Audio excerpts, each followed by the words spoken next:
This billionaire's mom is about to turn the dating game upside down, and you won't believe the lengths she's going to for her son's happiness. The rain tapped against the windows of a sprawling mansion in Lagos, a house that sparkled with chandeliers and golden ornaments. Inside, silence reigned, except for the ticking of a large grandfather clock. In the living room, Madam Ebele sat on a velvet armchair, clutching a framed photograph of her only son, Obinna, her brows furrowed with worry. "My son," she whispered into the empty room, "you have everything a man could dream of: wealth, power, respect. Yet you are alone." Her voice cracked. The pain in her tone wasn't about money or status. It was about legacy, about family. Obinna was the youngest billionaire in West Africa, a business prodigy who had turned a modest logistics company into an empire. But at 35, he had no wife, no children, and no serious relationships. The problem wasn't that women weren't interested. On the contrary, women swarmed him wherever he went. But Madam Ebele could see through their smiles, their polished nails, their rehearsed compliments. They wanted his fortune, not his heart. And Obinna knew it too, which made him even more guarded. That night, as the storm rumbled above the mansion, Madam Ebele made a decision that would shock even her closest friends. She would go undercover to find her son a wife. The plan seemed outrageous for a woman of her standing. She was known for her elegance, her grace, her power in elite circles. People looked at her and saw sophistication, but she was also a mother, and a determined one. "If my son cannot find a woman of virtue, then I will find her myself," she murmured.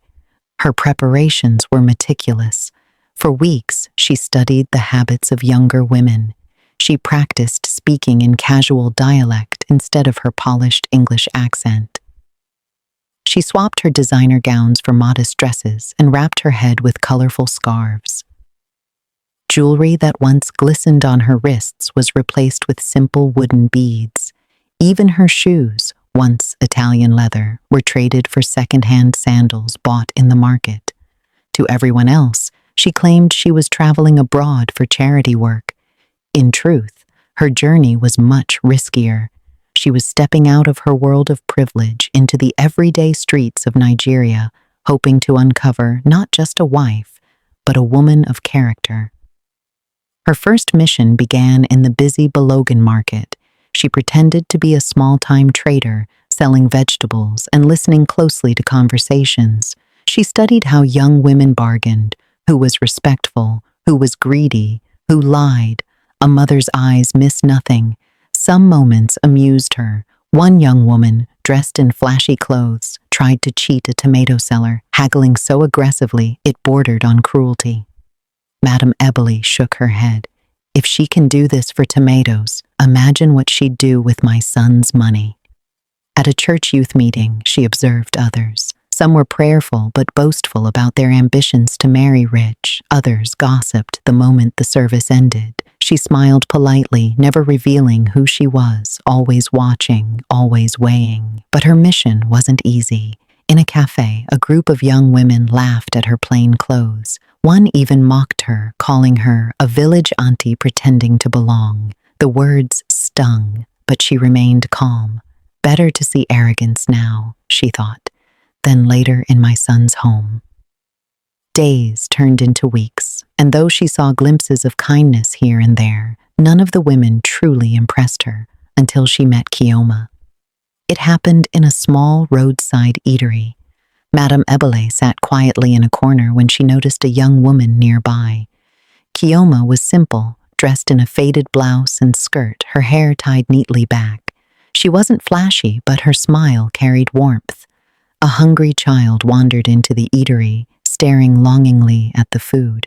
Without hesitation, Chioma pushed her own plate toward the child. "Take it," she said softly. "Eat, you need it more than I do." She then ordered only a glass of water for herself, as if the sacrifice meant nothing.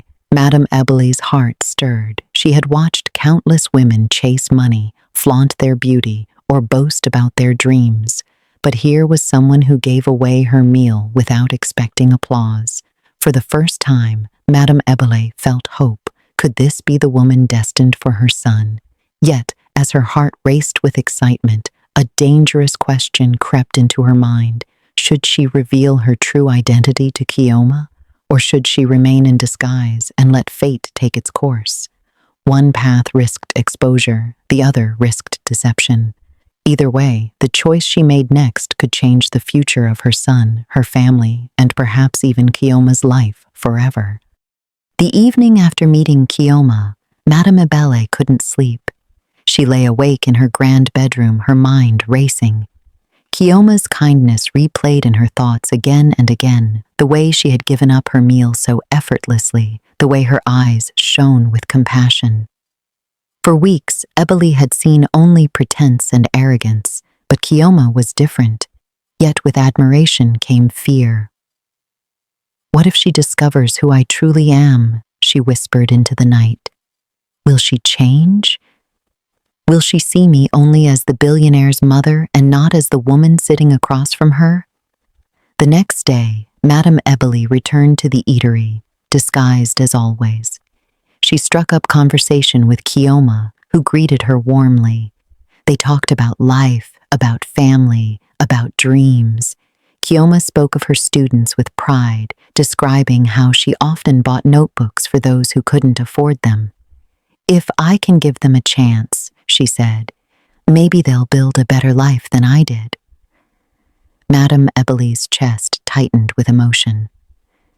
"This is the kind of woman who would stand by my son through anything," she thought. But her mission was entering dangerous territory. The more time she spent with Chioma, the more difficult it became to maintain her disguise. What began as an investigation now felt like a friendship. The climax came one fateful Saturday. Obinna, unaware of his mother's undercover mission, attended a charity book drive his company had sponsored. By sheer coincidence, Chioma was there, organizing children into neat rows, handing out books with the same radiant smile Madam Ebele had admired. From across the hall, Ebele froze. Her heart pounded. This was it, the moment when two worlds might collide. Obinna noticed Chioma almost instantly. Something about her simplicity, her confidence, drew him in. Unlike the women he usually met, Chioma didn't crowd him or shower him with compliments. She was focused on the children, not on his fame. Intrigued, he introduced himself casually, without the airs of a billionaire. "You seem dedicated," he said. Chioma looked up, surprised, but smiled. They deserve someone to care for them. That's all. Ebele watched the scene unfold, her palms sweating. For weeks she had controlled the story, but now it was slipping out of her hands. Should she step in and reveal her true identity to Chioma?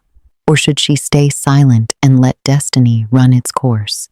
She stepped forward, then stopped. The decision tore at her, truth or silence. Finally, she chose silence. She allowed her son and Chioma to speak freely, to connect without her interference. In the following weeks, Obinna and Chioma saw each other more often. They shared long talks, simple meals, laughter that came easily. For the first time in years, Obinna felt understood. He admired Chioma's humility, her strength, her refusal to be dazzled by his wealth.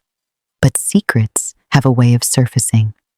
One afternoon, Chioma visited the mansion for the first time. As the gates opened and the luxurious estate came into view, her jaw dropped, and there at the doorway stood Madam Ebele, no longer in disguise, but in her full elegance. Chioma's eyes widened. You're not just a widow from the market, are you?" Ebele's voice was steady, but her heart trembled. "No, my child. I am Obinna's mother. I went undercover because I needed to see with my own eyes who you truly are. I needed to know if your kindness was real." The room fell silent.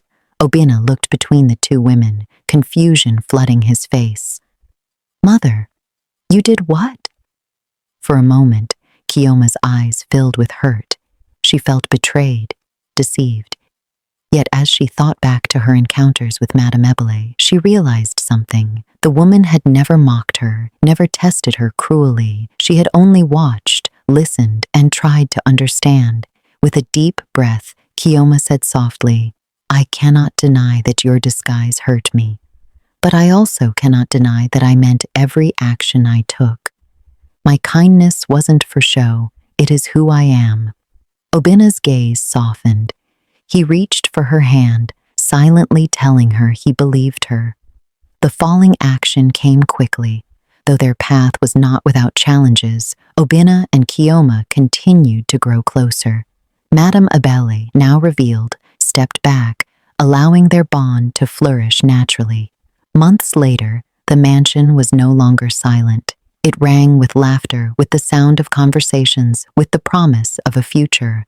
Obinna had found not just a partner, but a woman who loved him for who he was, not for what he owned. As for Madam Ebele, she had succeeded in her mission, though not without cost. She had risked exposure, risked her son's trust, risked Chioma's heart.